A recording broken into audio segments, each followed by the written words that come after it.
Good afternoon. Day 5 of trade period. There's actually a draft combine in at Marvel today where a lot of the clubs are obviously looking at the actual draft talent. The agents can't go to that because of rules regarding sort of approaching the younger players before they're meant to and all the rest of it. But it's just an interesting adjunct and part of the trade period that all the clubs are in there at Marvel today looking at the actual draft talent. In terms of done deals today, Tanner Bruhn hasn't officially gone through the AFL system, but it's understood it's been done in a deal that will see Geelong get another star, in this instance Bruhn, or a budding star, I should say, potential one, in exchange for pick number 18. So that's gone through. Geelong giving up pick 18, which I think becomes 20 by the conclusion of all the priorities and adjustments and all the rest of it.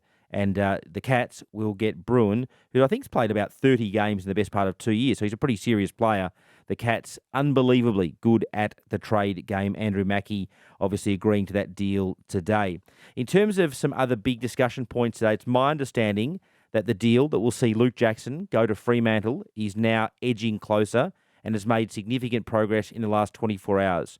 Fremantle still don't want to give up 13, a future first, and that North's future second, which was the Logue pick. That's what Melbourne's after. But what does that tell you? It tells you that at the end of the day, it'll be 2 first-round picks, and maybe there'll be a swap or something to do with the second or a future second or third. But I think that's definitely edging closer. That deal, I guess, as I just presented it, a bit of a referendum or judgment, if you like, on where Fremantle will finish. That future first could become particularly valuable to Melbourne if, for example, Fremantle were 8th or lower. Having said that, they're obviously in pretty significant contention this year. So the Jackson deal to Melbourne is definitely, according to my sources, edging closer, and we could see some further progress on that this afternoon. Fremantle don't want to give up 13, a future first, and that future second, which they'll get in from North. But my point there is that I think you can accept that it'll be 2 firsts of some description and something shuffling later. So I think there's pretty good progress in that regard. It's my understanding that the Bulldogs Sam Power specifically told Dom Ambrosio from Brisbane, their list boss, not to trade pick 15. Brisbane did, and it's now made the Dunkley deal particularly complicated. Dunkley, keeping in mind, of course, was the Bulldogs' best and fairest this season. Essendon overnight tell me that they're not involved at this point. They've got no interest in being involved in Dunkley. They aggressively chased him, a couple of years ago. But Brad Scott's running the show out at Essendon. So I guess behind the scenes, it's possible they could get involved.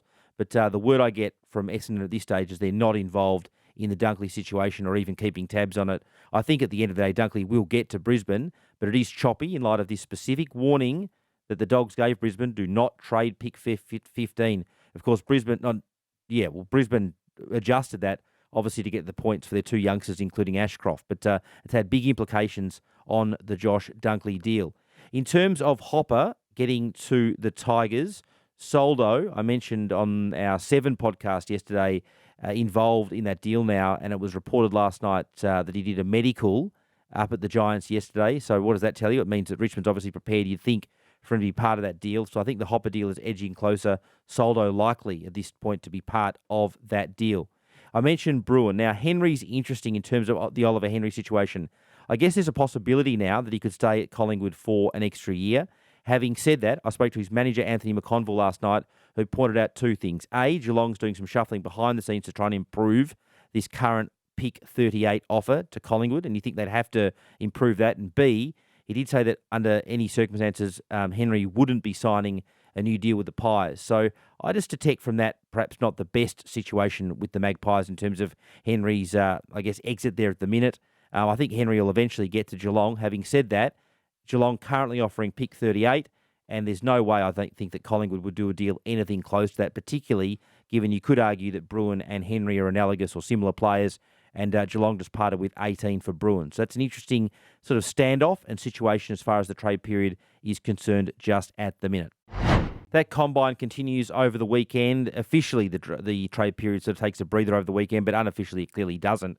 There'll be all sorts of wheeling and dealing with some massive, massive deals outstanding, of course, including Horne-Francis through to Port Adelaide and Grundy, obviously, to Melbourne. So there's going to be a lot of action next week. There's a lot of outstanding deals, clearly. He's worth noting, in the Herald Sun, John Ralph pointed this today out in his article today, the Giants in an incredible draft position at the moment. They've got 3, 12, 15, 18 And when they get Hopper, they're likely to have a future first and another pick around 31 from Richmond. So the Giants, I guess, in the process of sort of creating their future at the moment through this draft. As I mentioned, 3, 12, 15, 18 and 19 pointed out by the Herald Sun today in the future first and 31 likely to come in for Hopper. An incredible situation. I mentioned the outstanding deals: Grundy, Lobb, Dunkley, Horne-Francis, Mitchell, Jackson, just to name a few. So there's a lot going on.